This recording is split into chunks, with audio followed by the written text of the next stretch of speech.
Salut à tous, c'est la Fourmi du Net, j'espère que vous allez bien. Alors aujourd'hui on se retrouve pour la 11e review de Koh Lanta, le totem maudit.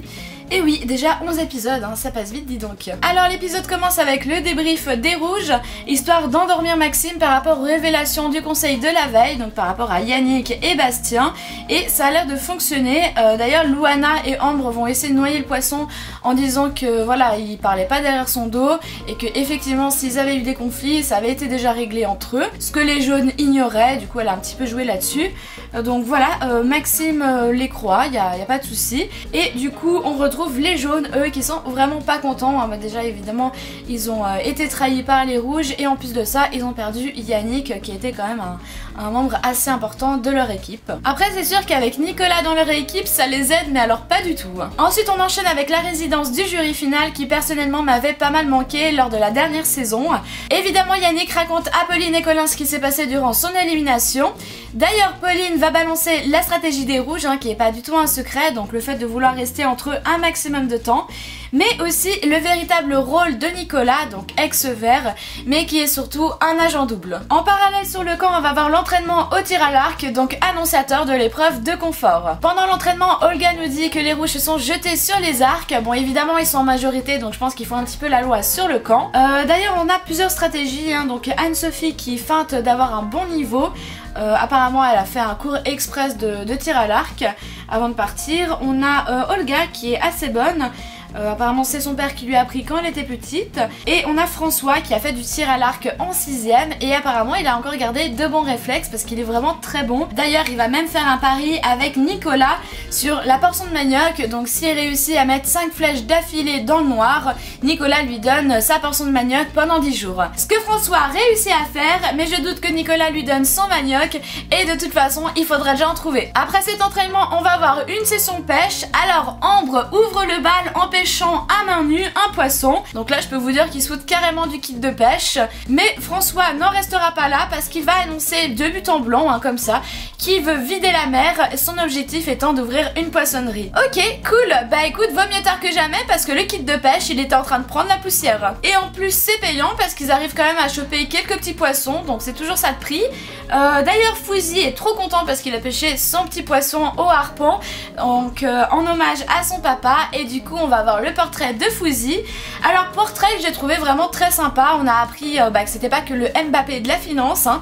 Voilà, il a perdu sa maman, donc c'était quand même assez touchant. Il a une famille qui le soutient énormément, et c'est d'ailleurs dommage qu'on l'ait pas vu plus tôt. En plus de ça on a Olga qui ratisse la jungle histoire de trouver un collier d'immunité.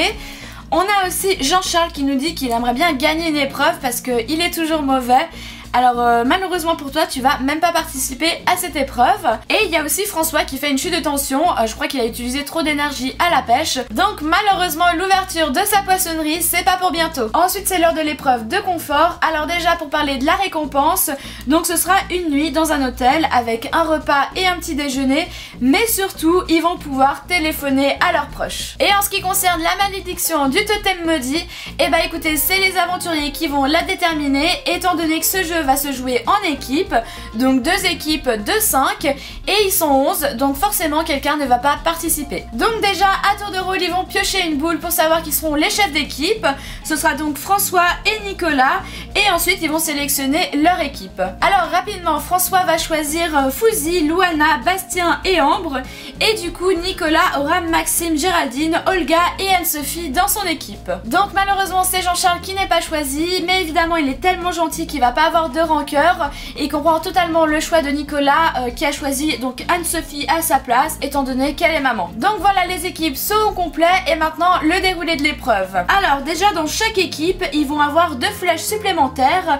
Pour l'équipe de Nicolas ce sera Maxime et Olga, et pour l'équipe de François ce sera lui-même et Fouzi. Ensuite un archer de chaque équipe va tirer au même moment, et donc le plus proche de la cible gagnera la manche, et le second sera donc éliminé à moins qu'il dispose d'une flèche en plus. Alors c'est assez simple, hein, pour l'équipe de François il reste plus que lui, et pour l'équipe de Nicolas eh bien il y a Maxime qui a été éliminé, mais sinon ils sont encore tous présents, donc ils sont plutôt bien partis. Mais c'est sans compter François qui est surnommé par Nicolas Robin des Bois, et qui va littéralement leur rouler dessus, hein, en les éliminant les uns après les autres. Donc bravo bravo à François qui, on peut le dire, remporte cette victoire à lui tout seul et qui fait donc gagner son équipe. Alors personnellement j'ai trouvé cette épreuve très sympa, j'ai trouvé qu'il y avait un bon déroulement, il y avait aussi un peu de suspense hein, étant donné que l'équipe de Nicolas était quand même pas mal en avance. Par contre ce que j'ai un peu moins aimé c'est qu'il n'y avait pas voilà, cet effet de casser la flèche à un autre aventurier. C'est vrai que c'est sympa parce que ça crée un peu des tensions, ça aurait pu en créer là étant donné que Jean-Charles n'a pas été choisi, mais bon c'est Jean-Charles, il est trop sympa donc évidemment il dit rien. En parallèle sur le camp on va retrouver Jean-Charles qui a droit à son portrait. Donc bon on savait déjà que c'était un homme assez proche de la nature, il nous dit aussi qu'il a pas de télé donc il connaissait pas trop Koh-Lanta. Et la phrase qu'on adore, celui qui va le plus lui manquer ça va être son chien. Évidemment ça va nous rappeler Fred hein, qui lui aussi n'avait malheureusement pas pu appeler ses chiens. Du côté du confort bah écoutez ça se passe bien, ils mangent bien, ils font leur petit appel. Alors Fouzi lui a décidé d'appeler son papa, Ambre son copain ou son mari, je sais pas exactement. Bastien lui va choisir d'appeler son ex-copine, alors je crois que c'est la première fois dans Koh-Lanta, mais apparemment il lui est redevable étant donné que c'est elle qui l'a incité à s'inscrire. On a Louana qui va appeler sa maman et François sa femme. Et le résumé des discussions c'est qu'ils ont tous faim, ils parlent tous de nourriture.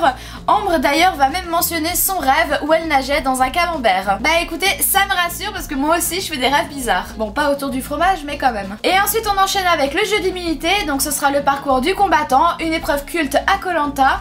Comme d'habitude on a deux parcours, un féminin et un masculin. Donc pour les femmes ça va être Louana qui va sélectionner pour la finale et pour les garçons ce sera Bastien. Pour la finale ce sera un labyrinthe, alors Bastien va prendre pas mal d'avance parce qu'il aura choisi de repérer son chemin, ce que je trouve être une bonne stratégie. Louana elle a un peu de retard mais Bastien va faire une erreur et en fait retourner en arrière dans son labyrinthe, ce qui va permettre à Louana de gagner et donc c'est elle qui sera immunisée pour le prochain conseil. De retour sur leur camp, Olga trouve un collier, yes, en plus ça joue entre elle et Anne-Sophie. Malheureusement pour les rouges il n'y aura pas Pauline pour la scruter et en plus Olga est maligne, elle va en parler juste à Anne-Sophie étant donné que c'est son allié et sa seule personne de confiance. Ensuite il y a eu pas mal de blabla et de trajets pour Nicolas, donc l'agent double, qui va prendre ses ordres auprès de François et essayer de savoir la stratégie que Olga, Bastien et Anne-Sophie veulent adopter. Par rapport à Olga et Anne-Sophie, elles ont envie de taper un grand coup en éliminant François, ce qui est vraiment une bonne idée. Malheureusement Nicolas et Bastien ne vont pas suivre et donc elles vont se rabattre sur Maxime. Maxime qui est encore la bonne poire des votes hein, donc qui va être entre guillemets sacrifiée en espérant qu'elles n'ont pas de collier, donc c'est vraiment la mission de Nicolas, essayer de savoir si elles ont un collier. Évidemment elles vont pas lui dire, donc il y a eu un petit effet de surprise au conseil, mais malheureusement c'est Olga qui va jouer le collier et tous les votes ont été dirigés sur Anne-Sophie, donc malheureusement c'est Anne-Sophie qui quitte l'aventure. C'est vraiment dommage hein, parce que si Maxime était parti il y aurait eu des chances qu'il balance Nicolas et là ça aurait vraiment foutu le bordel et ça aurait été peut-être plus intéressant pour la suite. Donc voilà, c'était plutôt un épisode sympathique. Alors personnellement j'ai préféré les deux derniers épisodes, mais bon écoutez ça c'est une question de goût. En tout cas j'ai hâte de voir les binômes. Donc la semaine prochaine ça va être les binômes hein, c'est toujours un épisode qui fout le bordel et moi j'aime bien ça. En tout cas j'espère que ça va être intéressant. Voilà, ma review est terminée, j'espère que ça vous aura plu. Comme d'habitude n'hésitez pas à la liker et à vous abonner à ma chaîne pour me soutenir. Et sur ce moi je vous dis à bientôt dans une prochaine vidéo. Ciao ciao.